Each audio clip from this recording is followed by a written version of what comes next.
Was the outlaw Jesse James a cross-dresser? Probably not, but there is an interesting story of him dressing as a young lady on at least one occasion. According to his own son, Jesse Edwards James, the event in question occurred during the summer of 1864, not long after the bushwhackers struck the town of Plattsburgh. At the time, Jesse would have still been about a month or two shy of his 17th birthday. Per Jesse Jr., quote, leaving Plattsburgh, the guerrillas crossed the Missouri River to Independence. 4 miles from Independence, there was a disorderly house, i.e. a whorehouse, kept by several women, and it was a resort for the officers of the federal garrison of Independence.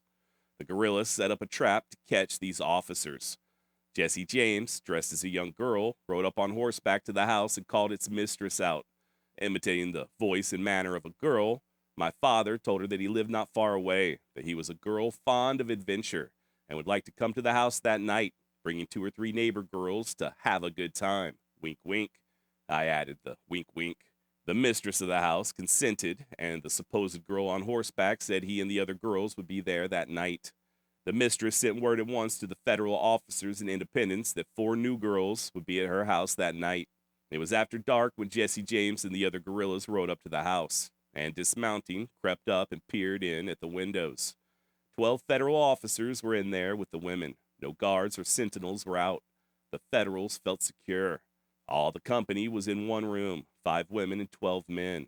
A cheery fire blazed and crackled on the hearth of the old-fashioned fireplace. Jesse James with 5 men went to one window. Bill Gregg with 4 men went to another. Each of the 9 guerrillas in the darkness outside selected his man. At a signal that had been agreed upon, there was a crack of 9 revolvers that sounded like the discharge of a single gun. The glass shivered in 1,000 bits, crashed, and 9 of the federal soldiers fell dead at that first volley. The remaining 3 fell dead an instant later. The guerrillas mounted and rode away. End quote. Now, I can't vouch for how true that is, but it did indeed come from Jesse's own son in a book published in 1899 titled Jesse James, My Father. This is the same son, by the way, who'd go on to play his daddy on the big screen in Jesse James Under the Black Flag. Fun fact, the outlaw Jesse James also had a nickname, and that nickname was Dingus. Yeah, Dingus. Probably not the coolest nickname for the most famous bandit of all time, but hey, what are you going to do? Now, as to how he garnered that particular handle, it's thought that at some point during the war, Jesse accidentally shot the tip of his finger off, either trying to load or clean one of his revolvers. And when he did so, he let loose with a string of profanities, including the phrase, "This is the Dodd Dingus pistol I ever saw." And well, I guess the name stuck. His fellow guerrillas, and even his older brother Frank, took to calling him Dingus from then on. There are alternate theories, though. Not for the nickname, but for how the injury occurred that caused him to yell out Dingus. One that I mentioned previously in this series is that he lost the finger in battle when the bushwhackers were trying to kill a Union man named Solomon Bigelow. Another theory is that it occurred before Jesse was even riding with the guerrillas. I guess the idea is that maybe Frank left behind one of his guns there at the farm. Young Jesse got a little too excited looking it over, and as tends to happen when kids are left with firearms unattended, the damn thing decided to reach out and give him a love bite. Now, as to which one of these theories is the most plausible, I'll leave that up to you. That said, according to fellow Missouri bushwhacker Jim Cummins, the injury went down in June of 1864 after Jesse had already joined up. And according to Jim, Jesse was attempting to load his revolver when it happened. Like I said, I did touch on this briefly earlier on in the series, but the only thing is I mistakenly and very stupidly and idiotically said that it was the tip of Jesse's left index finger that was shot off. Well, my brothers and sisters in Christ, I lied. It was, in all reality, the tip of his left middle finger, not his left index finger. Story of my life, off by just a half an inch. Now, if you're a new listener, today is going to be a little different than what we normally do. We are currently in the middle of a series on the great Jesse James, and today is when part 3 was supposed to come out. But unfortunately, I came down with a pretty serious case of the flu, along with a few other setbacks, so I'm just a tad bit behind on schedule. But that's okay because we still got plenty to discuss, namely the Missouri bushwhackers and their righteousness or lack thereof. But first, a few more clarifications and corrections. And please stick around to the very end because I will be sharing my thoughts regarding the new series American Primeval. Okay, so let's answer a few emails. Got a nice one recently from listener Steve, where he wrote the following. Josh, great episode on Jesse James. However, just a couple of things that were incorrect. Number one, the city of Glasgow is pronounced Glasgow. Number two, Bloody Bill was not killed in present-day Albany, Missouri. He was killed in present-day Orick, Missouri in the Battle of Old Albany. According to a friend of mine who was a local historian, the town was named after a river ford. It should be noted that Albany, Missouri and Orick, Missouri are about 90 miles apart. And three, just as a little side note, Missouri's Confederate militia was known as the Missouri State Guard. The Union militia was known as the Missouri State Militia. All right, thank you, Steve. So yeah, from what I can tell, there were several different militias operating there in Missouri during the Civil War. Like Steve said, you had the Missouri State Militia, which fought on the side of the Union. And same goes for the enrolled Missouri Militia, which I believe were also known as the Paw Paws. And then, of course, you had the Missouri State Guard, who fought for the Confederates. That was the outfit that Frank James was initially part of before he began riding with Quantrill. Regarding the location of Bloody Bill Anderson's death, so there was once upon a time two separate Albanys in Missouri simultaneously. There was present-day Albany and then Orick, which at the time of Anderson's death was still known as Albany. Matter of fact, when Albany/Orick tried to apply for a post office, they were denied on account of there already being in Albany, Missouri. To the best of my knowledge, they wouldn't take on the name of Orick until 1869, after Anderson's death. As far as the pronunciation of Glasgow or Glasgow, that's my bad. Y'all know me, there's just some words I cannot say correctly. I'm just glad I got Centralia right this time. Or at least I think I did. Next comes listener Arvid. Love that name, by the way, who writes, Hi, Josh. Really love your show and glad to see how much you know about the Missouri Bushwhackers. Your new episode is great. However, as a history student, I have a few suggestions. Bloody Bill only had one sister die in the jail collapse, Josephine. Another one crippled for life, and another one suffered minor injuries. For the book Quantrill in Texas, the main reason Anderson visited Ben Lewis is because the man issued a $6,000 reward for Anderson's capture. Also, same record said Anderson did rape and said he carried 15 pistols on his belt and tortured the man for 2 hours. Larry Wood, in his 2021 interview on the Show Me Murder podcast, thinks Anderson didn't do rape, but it's up for you to believe if he did or not. Lewis actually lived longer than Anderson, not died the next day. Keep up the good work. Thank you, Arvid. And yeah, that was my mistake. I don't know where I read that Lewis died of his injuries the following day, but I did look into it after reading this email, and sure enough, it appears as if he passed away on February 1st, 1866. So he did indeed outlive Anderson by over a year. According to at least one account I found, he still died of his wounds sustained from that beating, though. So I guess he just never fully recovered. Arvid is also correct about Anderson's sisters. I haven't gone back and listened, but I think earlier in the series I may have said that 2 of his sisters died in the building collapse and another one was injured, but it was the other way around. 1 died and 2 were injured.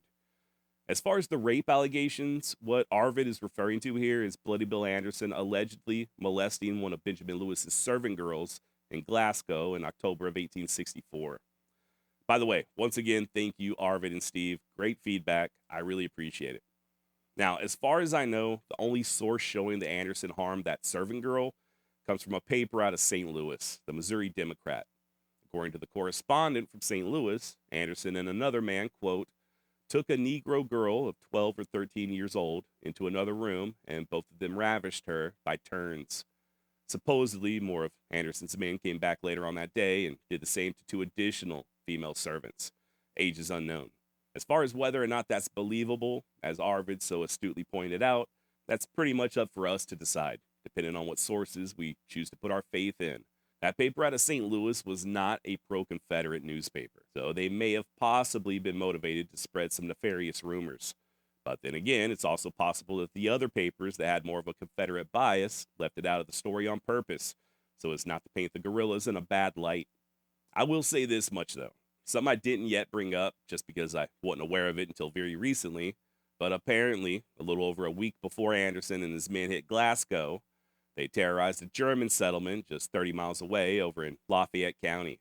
Years later, an eyewitness, Louis Meyer, would recall the attack's aftermath when he stated, "It was a terrible sight among the moaning and the dying. the popping of guns, and the shrieking of the women folk, who were vainlessly fighting to keep the beast from assaulting them.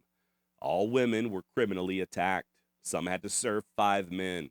Some old women were 75 years old but were still attacked, and to make hell complete, a dozen houses were set on fire. End quote. Full disclosure, but Meyer wouldn't write of what he witnessed until he was an old man, so like 6 decades after the fact. So is this story true? And if so, how widespread were these types of incidents? Right out of the gate, I'm going to be honest with you. I kind of lean towards the bushwhackers probably, for the most part, not engaging in this type of behavior all that often. Just simply because there's not a whole lot of evidence for it outside of a few cases, like Myers or what happened over in Glasgow. However, that said, there is evidence. Even Bloody Bill Anderson would publicly threaten to do as much in a letter that he wrote to Union General Egbert Brown. Quote, "I will have to resort to abusing your ladies if you do not quit imprisoning ours." End quote. Of course, he's referring to how General Brown had recently arrested women over in Lexington who were thought to have been aiding the guerrillas. And that letter was written just a few weeks before the attack on Z Germans. Also, I guess it sort of depends on what your definition of abusing is. Worth noting that this was their 3rd assault on that community. They had came through twice before, pausing only to murder any of the men who were members of the enrolled Missouri militia. When they came back for round 3, the Germans put up a fight, and that's when they allegedly raped their women. If Meyer is to be believed, which, remember, he was an eyewitness, then I do think there's a very strong likelihood that what the bushwhackers did to those German women was just their own twisted version of revenge, either for putting up a fight or just for the Southern women who were imprisoned over in Lexington. You did something I don't like to an innocent person aligned with my side, so I'm going to do something you don't like to an equally innocent person aligned with your side. And on and on and on it goes. Which I think is a good segue into what I'd like to discuss next. And this is something I've been meaning to talk about for quite some time. Years, actually.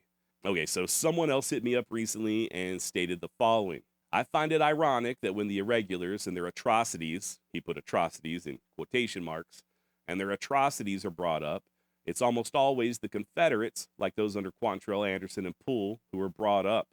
Hardly anyone ever talks about the atrocities done by Union irregulars, like those under Lane, for example. Quantrell didn't pick Lawrence, Kansas at random. There was a unit of irregular cavalry there, and a goodly number of the men killed at Lawrence were members of that militia unit or actively supported them. Lane was also supposed to be there, but bravely ran away when he saw what was happening." End quote. Okay, so a lot to unpack here. First, it's important to point out that there were only a handful of Yankee soldiers there in Lawrence at the time of the attack. That's most likely why it turned out to be such a total massacre. Had there been more soldiers, then the guerrillas may just have had a nice little fight on their hands. Or to be more accurate, if there were more soldiers, the guerrillas probably wouldn't have even attacked Lawrence to begin with. Turns out, about a month prior to the massacre, the Army received intel that the bushwhackers were getting ready to attack. As a result, General Ewing sent a company of infantry to reinforce the scant garrison there at Lawrence. But by mid-August, when the attack failed to materialize, these same troops were pulled out. The only soldiers remaining in Lawrence when Quantrell and Anderson showed up, just a few days later, were a small bunch of brand new recruits. Not only were they untrained, but they were also unarmed. Even Quantrell would later admit, when asked why he didn't hit Lawrence a couple weeks earlier, quote, "You were expecting me then, but I have caught you napping now." So please, don't get it twisted that this was some sort of a noble battle as opposed to a true blue massacre. The guerrillas specifically waited for the soldiers to leave before they attacked. And when they did attack, there was pretty much zero resistance. They were not fighting soldiers, they were slaughtering civilians. As to how many of the residents of Lawrence were also part-time members of the local militia, that I don't really know. I'm sure that was the case for some of them, but the fact remains the bushwhackers did make it a point to wait until the soldiers cleared out before they attacked. Remember, they tried to do the same shit over in the town of Fayette later on, 250 guerrillas, and they got their asses handed to them by just 30 or possibly as many as 50 well-dug-in men from the Missouri State Militia. These dudes were not bulletproof, and they didn't always win. Okay, so as to why almost nobody ever mentions the atrocities committed by the opposition, aka the United States Army or even the pro-Union militias out of Kansas and Missouri, well, first of all, let me just state that I do not believe that's the case. And I don't think that's the case because I literally cannot open up my mouth and say anything about the bushwhackers without dozens of people popping up and reminding me that there were also bad people fighting for the Union. But hey, if what you're looking for is someone to condemn guys like Jim Lane, well, then you have most definitely come to the right place. So turn up the volume, lean in close, and listen to the words emanating from my luscious yet ruggedly handsome mouth. Yes, it's true. There were groups aligned with the Union Army, men like Jim Lane, who also did bad things in Missouri during the Civil War. Yep. And if they were here right now, I would give them a very stern talking to. Newsflash, bad people do bad things. I don't care if we're discussing Missouri in the 1860s or ancient Greece or, I don't know, the Korean War. Pretty much every conflict in all of recorded history is rife with atrocities. Hell, every natural disaster is rife with atrocities. There's always going to be somebody ready to take advantage of or otherwise turn a profit on calamity. Now, for those of you not aware of Jim Lane, he was a Kansas politician and a pretty radical abolitionist who led his own series of raids throughout Missouri, doing pretty much exactly what the guerrillas under Anderson were doing: looting, plundering, and a whole hell of a lot of murdering. Only difference is that Lane hid his actions under the stars and stripes. He and his troops would shoot boys as young as 11, string up old men, burn down farms. Hell, they even did their own little version of the Lawrence massacre, just at a much smaller scale. On September 23rd, 1861, they struck the town of Osceola.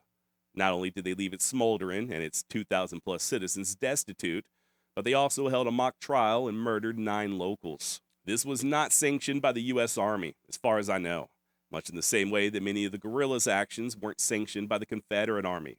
The attack on Osceola should not have occurred, and the world is a far worse place because people like Jim Lane ever existed. Okay, I want to make that abundantly clear. See how easy it is not to be so tribal? But then again, that's not really what we're talking about, is it? Remember that comment I shared earlier, how the guy put the word atrocities in quotation marks? While there are many legitimate reasons to place words in quotations, I'm pretty sure, given the context, that they were used here to denote sarcasm or irony. But I guess I just don't really understand where the irony begins. Jesse James rode with Anderson and Quantrell during the war. That's a fact. He was right there with them, gunning down unarmed prisoners and stealing from civilians and murdering his own neighbors. That's also a historical fact. I can't tell the story of Jesse James without also talking about the bushwhackers. And I'm sorry if that offends anyone's sensibilities, but I can't talk about the bushwhackers without also bringing up their various atrocities. I mean, do they stop being atrocities just because there were also militias from Kansas who did the same thing? I don't really understand the logic here. Or do you just not think that anything done during wartime should be considered an atrocity? Or at least nothing done by your side? Now, I could be wrong here, but I'm not personally aware of anyone who considers Jim Lane to be a hero. But I do know many, many people who think that Bloody Bill Anderson, William Quantrell, and Jesse James were heroes. But as to why nobody ever brings up any of the atrocities committed by the likes of Jim Lane, that's mostly because nobody even knows who in the hell the man is. Keep in mind that your average American gets their history from movies and TV shows, right? And the only movie I can think of that portrays Jim Lane is The Outlaw Josie Wells, which also portrays Bill Anderson and the Bushwhackers in a very positive light. They're the good guys, in the movie at least. And Lane and the Redlegs out of Kansas are without a doubt the bad guys. Jesse James, on the other hand, has been portrayed in God only knows how many movies, at least 2 or 3 dozen. And he's almost always shown as a freedom fighter, or at very least a very sympathetic figure. This is the popular narrative, not only for Jesse James, but for the Bushwhackers in general. Sure, they may have been bad guys, but they were our bad guys. The ones doing their level best to fight an even greater evil known as the Kansas Jayhawkers, or the Redlegs, or Yankee Railroads, or insert whatever villain you want to blame on Jesse's actions. I mean, come on, the James boys and Bill Anderson, they were just victims of their times, pushed to acts of violence by them mean old Yankee carpetbaggers. Like I said, this has always been the popular narrative regarding Jesse James, even before the movies were made. And some of these movies, major blockbusters, are nothing but propaganda pieces. You ever seen American Outlaws? Good God Almighty. The truth, however, isn't so glamorous.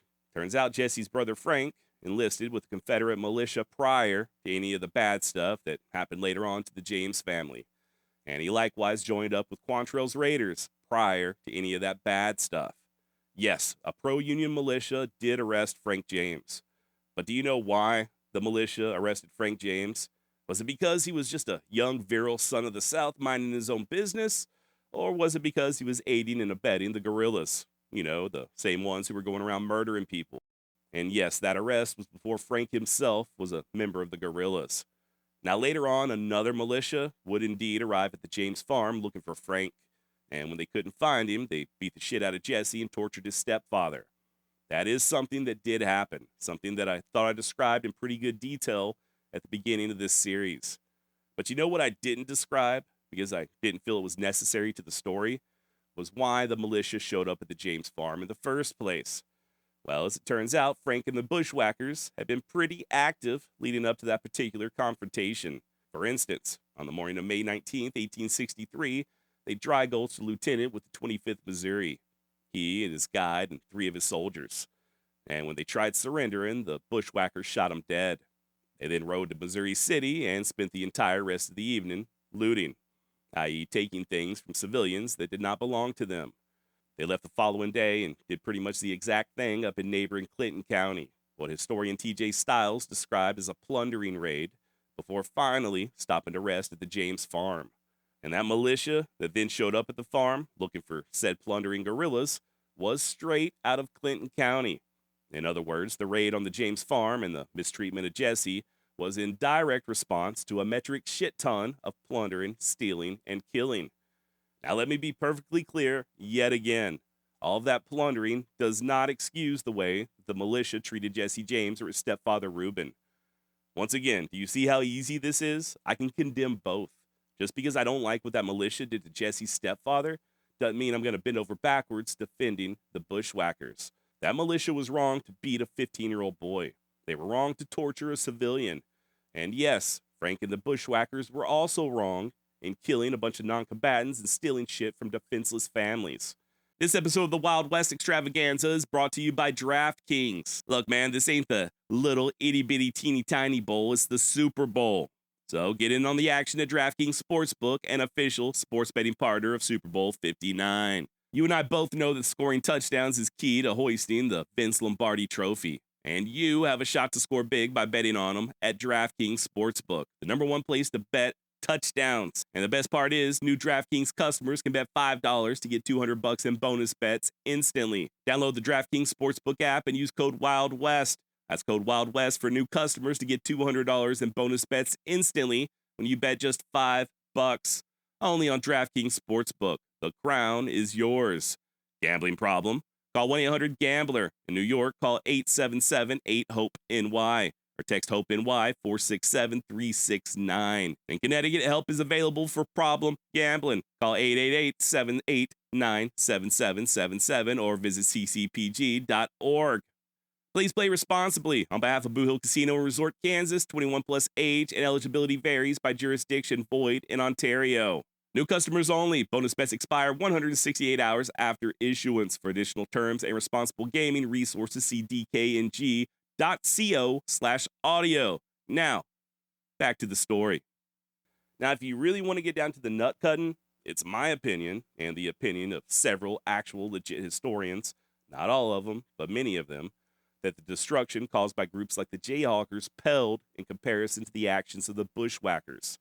And don't you worry, I will go much more in depth on this once we actually do that series on Quantrell. Now, if you're still interested in hearing more about the atrocities committed by the Redlegs or Jayhawkers and their ilk, you know, the ones that nobody ever mentions, the book that I keep bringing up throughout this entire series, Jesse James, The Last Rebel of the Civil War by T.J. Stiles, does do a pretty good job of documenting abuses committed by Union authorities right there in Clay County where Jesse lived. Link down below. I can assure you there is no grand conspiracy trying to make the James boys or the guerrillas look like bad people, while at the same time defending Jim Lane. I'm not holding back any information from you, at least not on purpose. When it comes to history, something either did or did not occur, right? And when I think it's important, when I think that it'll benefit the story, I will add as much context as possible. You have my word on that. And if I miss anything that you do think is important, please feel free to let me know. Josh@wildwestextra.com. But I can't just stop every other paragraph to list off a litany of evil committed by other people who are playing very tiny roles in the story just so your guy can look better. As far as I know, the James brothers never even made contact with Jim Lane. So, yes, there were bad things done by both sides. Yes, yes, yes, yes. Okay, I just want to make that very clear. But this idea that the majority of the bushwhackers were poor victimized farmers whose only motivation was to avenge their dead loved ones is patently false, false, false. I mean, hell, for the most part, the bushwhackers were just like Frank and Jesse. They came from well to do slave owning families, and they weren't directly affected by the various atrocities until they themselves were already knee deep in the violence. Don't get me wrong, many of the bushwhackers did lose loved ones and friends to the Union, innocent loved ones and friends. I'm not trying to take that away from them. I have no doubt that each and every one of these men fought for reasons entirely their own. But like I said, for the most part, the guerrillas fighting under Quantrell and Anderson, Jesse James included, were true believers in the Southern cause. That was their main motivation, as evidenced by them continuing to support and defend the cause long after the war was over, both in blood and in the pages of pro-Confederate newspapers. And part of the reason why Jesse was able to operate as long as he did was due to political support. His motivations had way more to do with opposing the radical Republicans and their legislation than it did with avenging past wrongs committed by the Kansas Jayhawkers. Now, another question I get asked often is why some historical figures from the Old West, guys like Clay Allison or King Fisher, why aren't they as famous as guys like Jesse James or Billy the Kid or even Wyatt Earp? And the reason almost always has to do with when or how their stories were initially written. And those initial stories are crucial in how we currently perceive history. For example, I've spoken about this a million times, but in 1926, an author by the name of Walter Noble Burns published the saga of Billy the Kid. And in doing so, he made William H. Bonney a household name. Burns gave the exact same treatment to Wyatt Earp the following year with his book Tombstone, an Iliad of the Southwest. Without Burns, there's a very good chance that Earp and the Kid would still be relatively unknown. And even taking Burns out of the equation, we still have a very skewed idea of Billy the Kid just based on Pat Garrett's so-called biography. And even with modern historians correcting the bad history from a century past, people still have very skewed ideas of the real Billy the Kid and the real Wyatt Earp. Much like with Jesse James, most people are just forming their opinions based on the movies. And those movies, unfortunately, are largely based on those initial biographies. Why? I don't know. I guess they're more exciting. And the same goes for Wild Bill Hickok. His myth was largely created by George Nichols in that famous write-up for the Harper's New Monthly magazine. We know for a fact that the Nichols article is full of inaccuracies and outright lies, and yet these lies persist and are believed to this very day. And when it comes to Jesse James, and to a lesser degree guys like Bloody Bill Anderson, their legends were largely set in stone by a guy we discussed earlier in the series named John Newman Edwards. It was Edwards who propped Jesse up as a hero in the pages of the Kansas City Times, and later on, the St. Louis Dispatch. He did the same to Anderson and Quantrell in his book, Noted Guerrillas, which was published in 1877. Pretty much what the Lost Cause did to create heroes out of guys like Robert E. Lee or Nathan Bedford Forrest, Edwards did to Anderson and Jesse James, especially by promoting the idea that they were Robin Hood types who, through absolutely no fault of their own, were forced to take up arms after being horribly persecuted. And this myth is still how most people view Jesse James, regardless of what men like Jim Lane did or didn't do. Look, did the James family suffer abuse? Absolutely. Yes, they did. And they would continue suffering even after the war ended, especially after the war ended, if you want to be honest. We haven't even gotten there yet, but wait until you find out about the bomb through the window incident. Very bad, and it never should have happened. However, two wrongs don't make a right, or at least that's what my grandma told me. I don't know, I guess I just don't understand why this is such a hard concept for people to grasp. If my wallet gets stolen, I'm not then going to burn my neighbor's house to the ground when he had nothing to do with it. If someone busts out the window of my truck, I'm not going to drive 200 miles and shoot some poor bastard who wasn't even involved. But Josh, they killed Bloody Bill Anderson's sister. Yeah, well, tell that to that little black girl that Anderson raped. What the fuck she have to do with anything? What did those German women have to do with it? Some of them elderly women. What about that young girl that one of the bandits shot in the leg while robbing that fair? What about all the innocent people that they killed while holding up banks and trains? If you're going to choose a life of crime, you can't then get butthurt when people call you out for doing horrible things. And by the way, You can also miss me with the whole war is hell excuse. A lot of men go to war, but they don't all rape little girls. They don't all execute unarmed prisoners and torture civilians and take food out of the mouths of innocent children.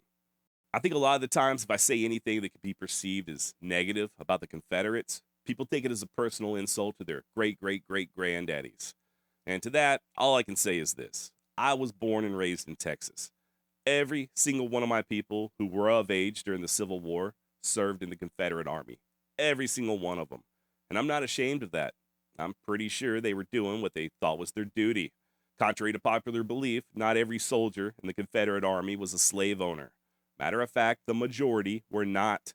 I think it's something like only 30% that had slaves or were from slave owning families. So, no, not everyone who fought for the South were snarling at the mouth monsters whose only goal in life was to persecute black people. And no, not everyone who fought for the North were enlightened saints with intentions as pure as the driven snow. Just because I'm not a fan of the Southern cause doesn't mean that I think Confederate soldiers were evil. I cannot support a war, but still have respect for the rank and file fighting men. And those rank and file soldiers during the Civil War, on both sides, for the most part, conducted themselves honorably. Everything in life, and history for that matter, is made of varying shades of gray. Sometimes answers can be difficult, and sometimes it takes a whole lot of nuance to get to the bottom of things. Oftentimes, we may never truly understand what motivates people, but we shouldn't use that lack of understanding to try to turn villains into heroes or to attempt to justify the unjustifiable. Like I said, a lot of men fought for the South who conducted themselves honorably, but it's my opinion that the same cannot be said for the guerrillas. Their only code, so far as I can tell, was to strike terror in the hearts of pretty much everybody, soldiers and civilians alike, like terrorists.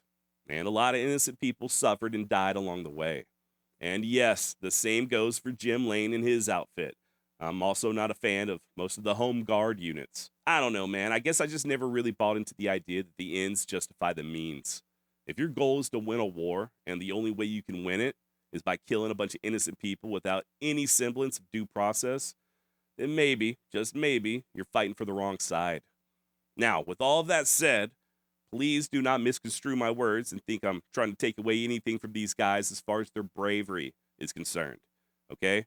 Jesse James was no coward. Neither were Quantrell or Anderson. When Anderson died, he was charging headfirst into the Viper's den, guns blazing. That takes balls. Jesse and his brother Frank rode into battle against overwhelming odds on multiple occasions. That takes balls. Courage was not something that could be found lacking among the Missouri bushwhackers. Like it or not, you can be the biggest, bravest badass in the world, but that don't necessarily make you a decent role model or even a decent human. Now, this next part is totally anecdotal, but I know of a man who stormed a beach on D-Day, fought his way across Europe, and in doing so, he helped save the entire world from fascism. Once again, that takes balls. And then, when he came home, he molested his own children. We as humans can be capable of unbelievable acts of heroism, while also, at the same time, being capable of committing the most vile atrocities imaginable. Just because someone is a Navy SEAL doesn't mean I want to leave them alone with my kids. And just because someone was a Missouri bushwhacker doesn't mean that they were good, upstanding citizens. You put a rifle in a teenager's hand and send them off to war, bad things are bound to happen. That's where leadership comes into play, and moral fortitude. Sometimes it takes a whole lot of courage just to control your people and ensure that things don't get too far off the rails. Sometimes doing the right thing takes more balls than doing the popular thing. Raise your hand if you've ever heard of Hugh Thompson. Exactly. Mr. Thompson was a helicopter pilot during the Vietnam War, credited with stopping several killings during the My Lai massacre. And later on, he would testify against those who were doing the killing. And due to Mr. Thompson's actions, he received death threats. He was ostracized not only by the public, but also members of the government, even the U.S. military. The dude suffered greatly for what he did, not just from PTSD, but later on from alcoholism. It would have been much easier for Thompson to turn a blind eye. War is hell, right? Bad things happen. But instead, he stood his ground, and thanks to him, at least a few of the women and children made it out alive. There are people living right now as a direct result of Thompson's heroism. As far as I'm concerned, that takes more balls than squeezing a trigger. So why am I saying all of this? Well, I think sometimes people get a little confused about what exactly it is that I do. The Wild West Extravaganza is a history podcast where we discuss real life people and events from the Old West. But at the same time, I don't necessarily prop anyone up as a hero. And partly that's just the way I'm wired. I've never really been big on putting people up on pedestals, whether it's an athlete, a celebrity, or a politician, especially a politician, or even Old West gunfighters. Last I checked, Jesse James put on his pants one leg at a time, just like everybody else. And just like everybody else, the man was not perfect. We all have flaws. So if you think I'm not properly edifying whoever your pet outlaw or gunfighter is, my apologies.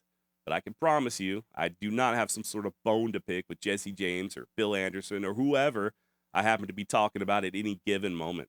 I'm just as fascinated with these people as you are. There's a reason we're still talking about these guys over 100 years after their death. But being fascinated and being a hero don't necessarily go hand in hand. You know who else fascinates me? The Mafia. I'm being totally serious.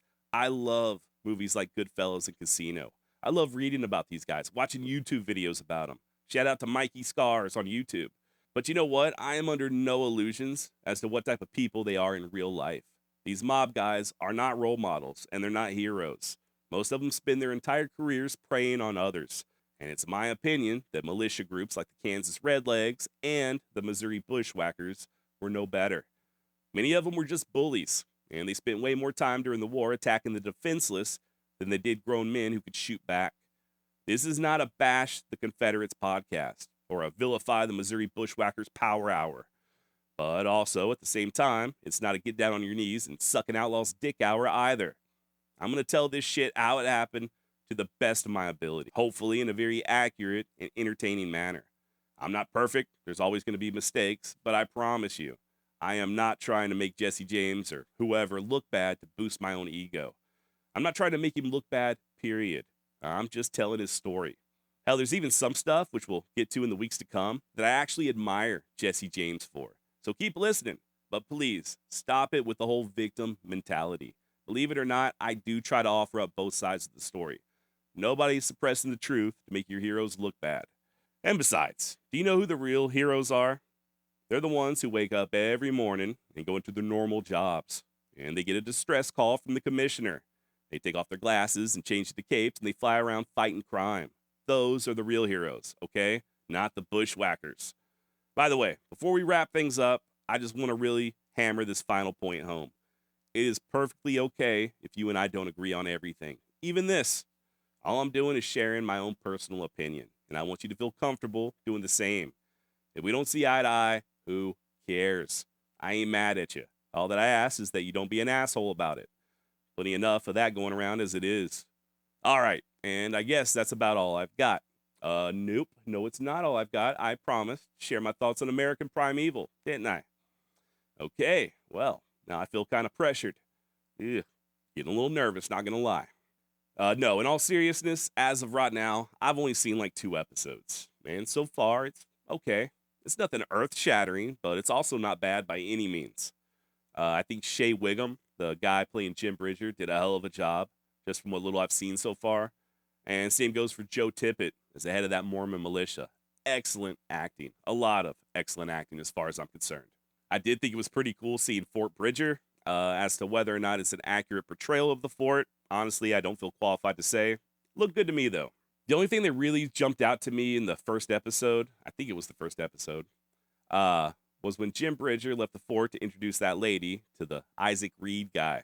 And in that scene, Bridger is not armed. That's the only glaring inaccuracy I really noticed.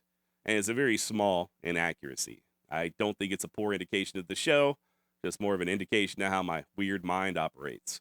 I don't know, man. I just don't think that in that environment at that time, Bridger would have been out of arm's reach from his rifle or at least 2 or 3 pistols. I think if he had to go outside of the fort, even to take a leak, he would have gone healed.